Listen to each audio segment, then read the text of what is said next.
U skladu sa svojim osnovnim ciljem unapređenjem položaja osoba sa invaliditetom, Fondacija Heroji Beogradskog maratona je u saradnji sa Crvenim krstom Beograd i Sportskim savezom osoba sa invaliditetom Beograda podržala i ispratila 2 grupe dece sa invaliditetom u odmaralište Crvenog krsta Beograd u Bogovaći. Ovo je druga godina za redom kako deca sa invaliditetom imaju priliku da borave u prirodi, druže se, osnažuju i pripremaju za predstojeću sportsku jesenju sezonu. Ono što smo uvek govorili to je da je oporavak dece sa invaliditetom oporavak za celu porodicu. Ove godine preslužba Crvenog krsta Beograd imala je priliku da razgovara sa gospođom Sanjom Pavlović, koja je majka deteta sa invaliditetom. Poslušajte što ona govori o iskustvima odgajanja deteta i sa kakvim izazovima se cela porodica suočava. Sanja, koliko je teško biti majka osobe sa invaliditetom? Biti majka osobe sa invaliditetom naravno da podrazumeva neke poteškoće u samom životu, jer je potrebno mnogo više podrške i snage za tu osobu sa invaliditetom da funkcioniše kao i ostali ljudi.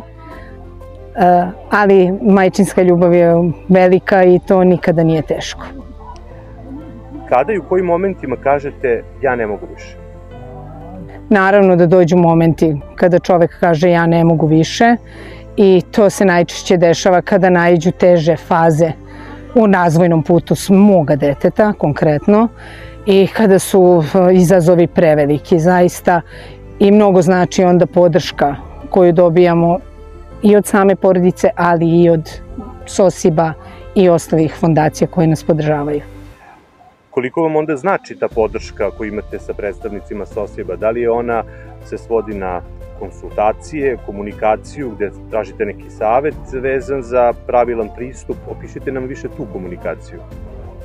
Podrška od strane SOSIB-a samog je velika samim tim što oni dete uključuju u razne sportske aktivnosti gde se poboljšava sama socijalizacija deteta, gde nemamo nikakva, kako bih to rekla, nemamo nikakve sa strane osude ili bilo kakve poglede, glupo je reći, ali jednostavno apsolutno smo prihvaćeni u SOSIB-u i imamo utisak kao da je sve ok, prihvatljivo i da sve možemo da prebrodimo. Oni nas savetuju, daju nam neke predloge šta bi bilo bolje za dete, naravno sve vezano za sportske aktivnosti i to da kroz sport dete prebrodi različite krize koje ga zadese u toj fazi života. Da li vi jedini brinete u domaćinstvu o potrebama vašeg člana porodice i da li imate pomoć? Ne, ja u našoj porodici ne brinem samo ja o našem sinu Pavlu, tu je velika podrška supruga, starijeg sina i naravno naših roditelja, baka i deka, koji nas podržavaju i uskaču kad god je potrebno vezano za odlaske na neke aktivnosti različite ili ako trebaju da pričuvaju Pavla dok mi radimo, tako da imamo podršku cele porodice i to mnogo znači.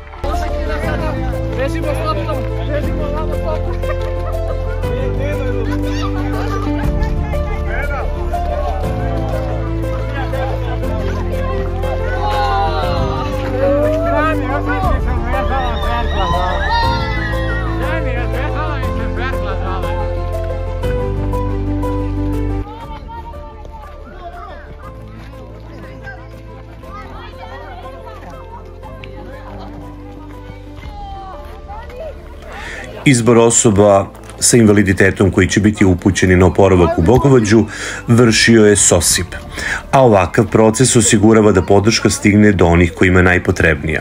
U razgovoru sa Nemanjom Radovićem saznali smo nešto više o planovima i izgradnji inkluzivnih igrališta za osobe sa invaliditetom. Smo mi sa Beogradskim maratonom uradili jedno inkluzivno igralište na Olimpu sa tendencijom da to uradimo i na drugim prostorima. Mi smo inače prvi savez koji je sa UNICEF-om radio inkluzivno igralište po Srbiji, pa je tako urađeno inkluzivno igralište u Ćićevcu, urađeno inkluzivno igralište na Adi Ciganliji i ono što ja mogu da kažem da imamo obećanje Arhitektonskog fakulteta da će za svaki prostor uraditi besplatno projekat inkluzivnog igrališta, tako da da iskoristim priliku i da pozovem sve lokalne samouprave ili one koji su zainteresovani da naprave jedno takvo igralište, da se jave i da iskoriste tu priliku da besplatno dobiju projekat. Darko Habuš, direktor Beogradskog maratona i upravitelj fondacije Heroji Beogradskog maratona, zahvalio se posebno trkačkoj zajednici i svim ljudima koji su podržali akciju SMS za kilometar. Slanjem poruke Heroji na 3023, mnogi su doslovno pretvorili svoje pređene kilometre u nečiji osmeh.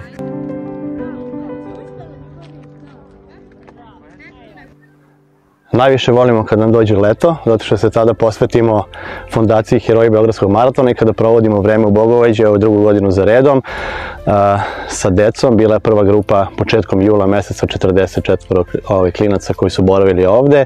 Danas smo došli da se družimo sa drugom grupom dece, njih 40 koliko je danas ovde. I evo, završili smo fudbalsku utakmicu sa uživanjem.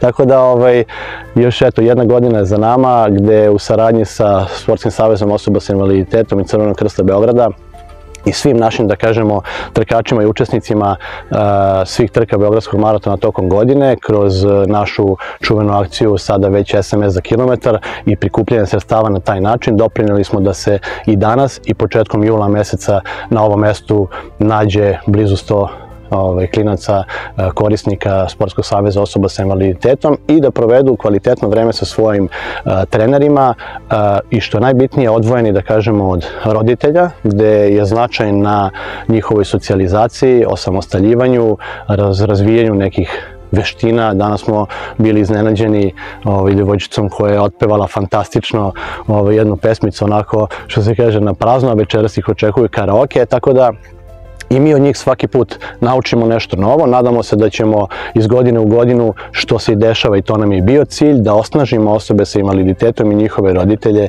da ih bude što više. A šta kažu oni koji su najbitniji u svemu ovome? Šta kažu korisnici programa i da li im se samo sportske aktivnosti dopadaju ili i večernji sadržaj u vidu karaoka upotpunjuje boravak u Bogovađi? Šta ti se najviše sviđa ovde?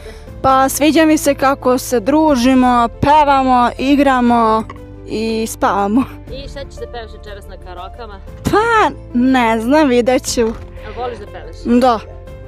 Osvojila sam prve, druge nagrade i eto. Čekaj, možeš nešto da nam otpevaš sam? Pa može. Hajde da čujemo to kad se Ajde. Zaspao bi sada ja na tvojim rukama, budio se ne bih nikada, neka vreme samo broj svoje godine, meni je već dosta čekanja. Bravo! Bravo, Ivan, daj. Baci 5. Sjajna. I za sam kraj, Nikola Prica, sekretar Crvenog krsta Beograd, govorio o emisiji u kojoj kontinuirano pozivamo građane da ne zaborave naše sugrađane sa smetnjama u razvoju i invaliditetima. Pa nam je od velike važnosti da uz podršku medija građane podsjetimo da je uplata donacija jedini način kako bi Crveni krst Beograd poslao decu na oporavak. A onda nakon toga svakako moramo govoriti i o sjajnim alternativnim mehanizmima koji prave ideje poput otkupljivanja kilometara na trkama koje organizuje Beogradski maraton. Ono što godinama radi Crveni krst, sada smo upotpunili sa našim prijateljima iz Sportskog saveza osoba sa invaliditetom i Beogradskim maratonom, odnosno fondacijom Heroji Beogradskog maratona, i počeli smo da pravimo ove sportske kampove za osobe sa invaliditetom i kada god dođemo ovde da se družimo sa njima, bilo da li je to sportski dan ili muzičko veče, mi se prosto napunimo pozitivnom energijom i vidimo koliko oni uživaju i to nam samo daje vetar u leđa da što veći broj ljudi okupimo, ljudi dobre volje, da učestvuju u ovom našem programu, da budu donatori kako bi što veći broj dece uspeli da dovedemo i da uživaju prosto u ovim sportskim aktivnostima.